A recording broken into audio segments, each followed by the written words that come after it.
संभल पहुंचे AIM के chief Asaduddin Owaisi ने आक्रामक तेवरों में मंच से कहा कि उत्तर प्रदेश का जो भी गरीब है, जो कमजोर है और जिस पर जालिम जुल्म कर रही है, उसका बाप असदुद्दीन ओवैसी है। उत्तर प्रदेश में गरीबों का जो खून चूस रहा है और उत्तर प्रदेश में महिलाओं पर जो जुल्म कर रहा है, उसका भाई असदुद्दीन ओवैसी है। ओवैसी ने कहा कि अगर तुम समझते हो कि गरीबों का और बेजुबानों का साथ देना अब्बा बराबर है, तो मैं तुम्हारा भी अब्बा हूँ। असदुद्दीन ओवैसी ने दिल्ली में अपने घर पर हुए हमले को लेकर कानपुर में हुई घटना को उदाहरण देते हुए कहा कि कानपुर में 11 साल की एक बच्ची अपने पिता को खींचकर मारने वालों से बचा रही है। जब कानपुर में पुलिस की मौजूदगी में उसको मारते हैं तो असदुद्दीन ओवैसी किस खेत की मूली है। जब सरेआम रोड पर मारा जाता है, इसलिए जब वह हादसा हो सकता है तो असदुद्दीन ओवैसी का घर क्या है।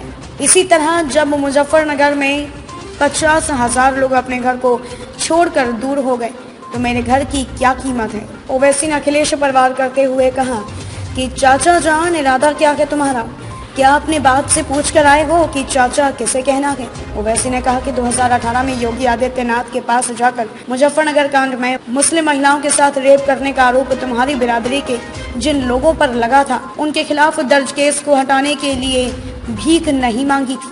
ओवैसी ने कहा कि चाचा जान, तुम याद रखो कि तुम मेरी जुबान का मुकाबला कभी नहीं कर सकोगे। जब मुजफ्फरनगर का कांड चल रहा था तो तुम्हारे घर के सामने जो बच्ची तुमको चाचा तो पुकारती थी, उसको खेतों में ले जाकर उसको बेइज्जत किया गया, तो कहाँ गई थी तुम्हारी मोहब्बत? असदुद्दीन ओवैसी ने पश्चिम बंगाल सरकार पर भी हमला करते हुए कहा कि जो लोग बंगाल की मिसाल देते हैं तो वह बताएं कि जब बंगाल में पुलिस रंग रूट का एप्लीकेशन दिया गया तो 1000 मुस्लिम बच्चियों का एप्लीकेशन ममता बनर्जी की सरकार ने रिजेक्ट कर दिया क्योंकि वह हिजाब पहनी हुई थी। तो कब तक ममता, अखिलेश, राहुल या फिर BSP के नेताओं के मुस्तकबिल को संभालेंगे? कब तक आप इनको ताकत देंगे और खुद कमजोर होते रहेंगे? हम जरूर हराएंगे बीजेपी को, लेकिन ताकतवर होकर हराएंगे।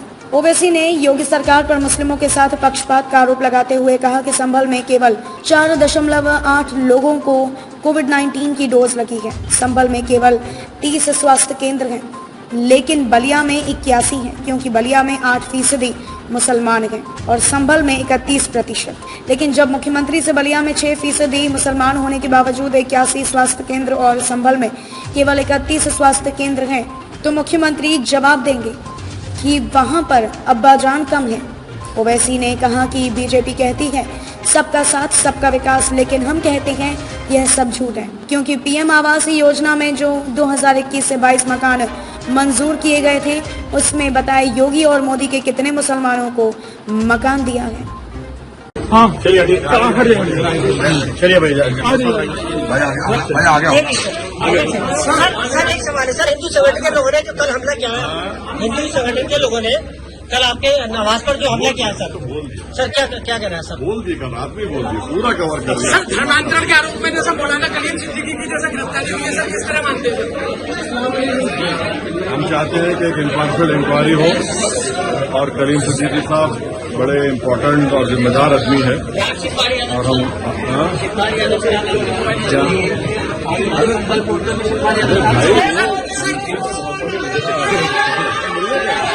पोस्टर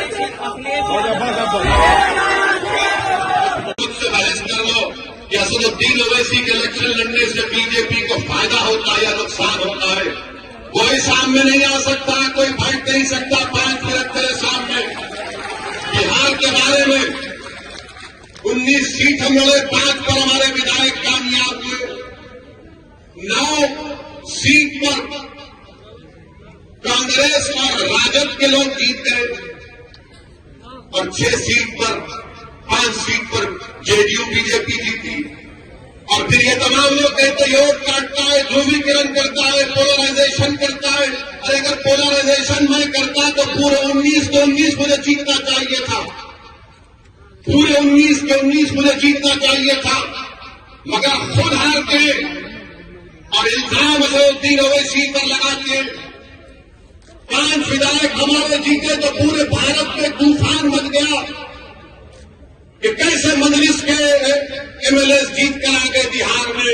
इसलिए जीते क्योंकि बिहार की सीमांचल का जो हिस्सा है वो सबसे पसमानदा बैकवर्ड इलाका था। हमने सीमांचल की लड़ाई का आगाज किया। ये नहीं देखा कि सीमांचल पर बसने वाला किस मजहब का है, किस जात का है, किस बरादरी का है। और बसपा मिलकर मुकाबला किए तो कहां गया तुम्हारा वाई वोट, कहां गया तुम्हारा जाता वोट, कहां गया तुम्हारा शेड्यूल कास्ट का वोट? क्यों तुम्हारे 15 उम्मीदवार सांसद बने, मां बाकी पर क्यों कामयाबी नहीं मिली? इसका कोई जवाब नहीं। तो मालूम हुआ कि इनका वोटर खुद मोदी को वोट डालकर आ गया। 2017 के असेंबली के इंतखाबात हुए, कांग्रेस और सपा मिलकर लड़े। क्या नतीजा निकला? 300 के करीब बीजेपी के विधायक कामयाब हुए और लोकसभा के चुनाव में मजलिस का कोई उम्मीदवार नहीं था, कोई उम्मीदवार नहीं था लोकसभा के चुनाव में मजलिस का। इसके बावजूद कि आप बीजेपी को नहीं हरा सके। मुझ पर इल्जाम लगाने वालों, सुनो हमने क्या किया, हम तुमको बताते हैं। मैं आपको भी बताना चाहूंगा कि औरंगाबाद महाराष्ट्र में 21 साल से शिवसेना का एमपी जीता था औरंगाबाद की सीट पर। कपाल में गोली एक मार दी। बाबा ने कहा, गवर्नमेंट ने कहा कि ठोक दो तो ठोक दिया। उससे पूछा तेरी बरादरी का है, तो उसने कहा यादव। बोले अरे गोली मारो इसको। अब आप बताइए, मैं नहीं कह रहा हूं, मीडिया कह रही है। आप बताइए फिर ये क्या हो रहा है? बीजेपी के राज में क्या हो रहा है उत्तर प्रदेश में? कोविड की दूसरी लहर आई तो कोविड की दूसरी लहर में गंगा पर लोगों की, आवाम की, जनता की लाशें बह रही थी, इसलिए कि योगी सरकार ने उनको ऑक्सीजन नहीं दिया, अस्पताल में दवाएं नहीं मिली, अंतिम संस्कार करने के लिए लकड़ी नहीं मिली, तदफीन के लिए जमीन नहीं मिली, तो नदी के किनारे कुत्ते उन लाशों को लूट लूट कर खा रहे थे। और योगी आदित्यनाथ कहते हैं कि हमने 4.5 साल में सब कुछ कर दिया। क्या लोग भूल गए